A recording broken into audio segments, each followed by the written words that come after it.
Hi, Sarah. I thought I would respond to your post and also answer the question that you had for me based on my post.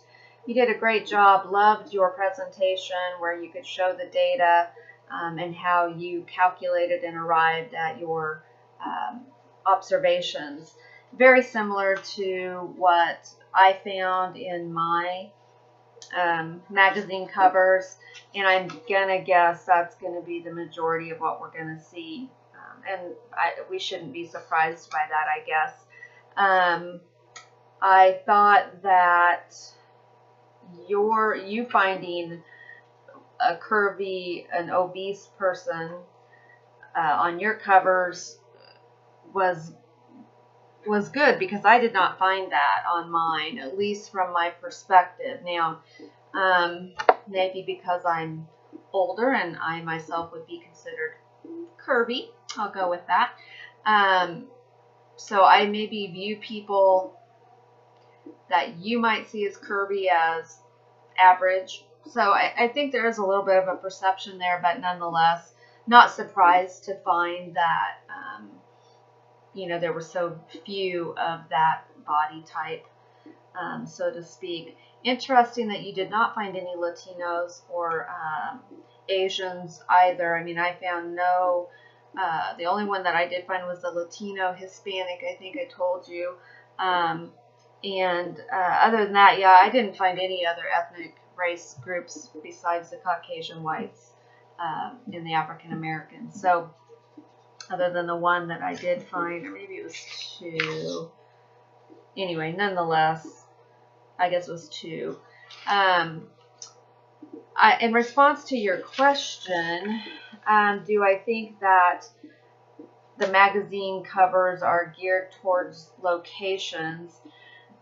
Like you're out in Garden City, Kansas. Well, I'm on the opposite side of the state of Kansas. I'm in Lawrence. So we're a very liberal area, and we have Kansas University, go Jayhawks. We have them, and so we see a huge number of all ethnicities in Lawrence, Kansas. So, I mean, huge number of Asian influence, or not influence, but Asian students that come to the campus. We see a lot of Middle Eastern that come to our campus, African Americans, and then, of course, the Latinos as well. I mean, we just have a huge, diverse group of folks that come to the university to study. Therefore, they're in our, in our city, in our town. So I can't say. My only thought to you would be that maybe based on location and, say if we lived in the Southwest, where maybe there is a much greater Latino, Hispanic culture and group of people that live there with that ethnicity, my thought is that the different distributors or the places where people would buy magazines would be cognizant of that, and maybe those would be the ones they would choose to have displayed at their store, kind of focusing on that particular group based on that location. I hope I'm answering your question, kind of what you were asking. My other thought is that, really, and I know you had some of the same magazines I did, but like, oh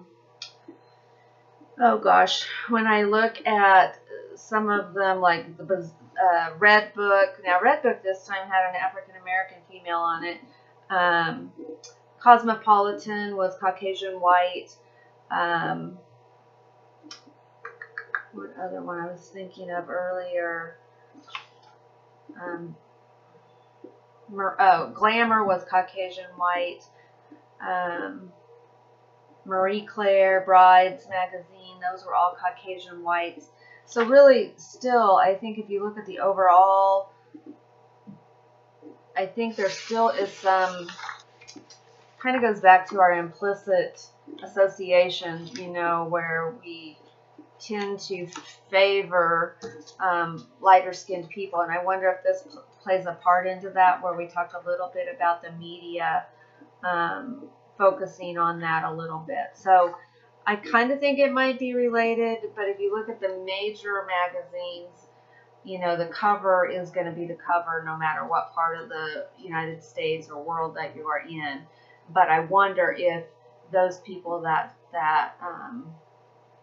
display the magazines maybe choose which ones they're going to have available based on their location. I don't know.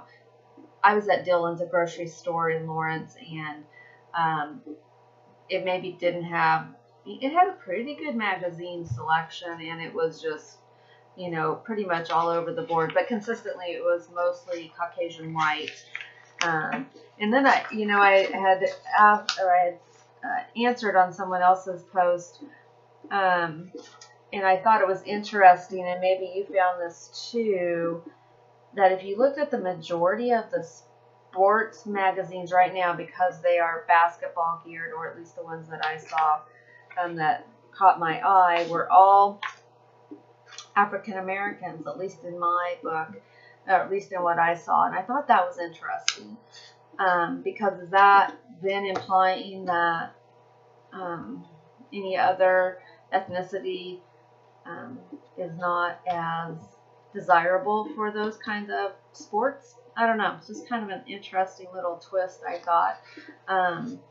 So anyway, just throwing that out there, you know, and what is the media trying to sell us? You know, obviously to be thin and Caucasian, dressed well, casually, maybe a little suggestively at times.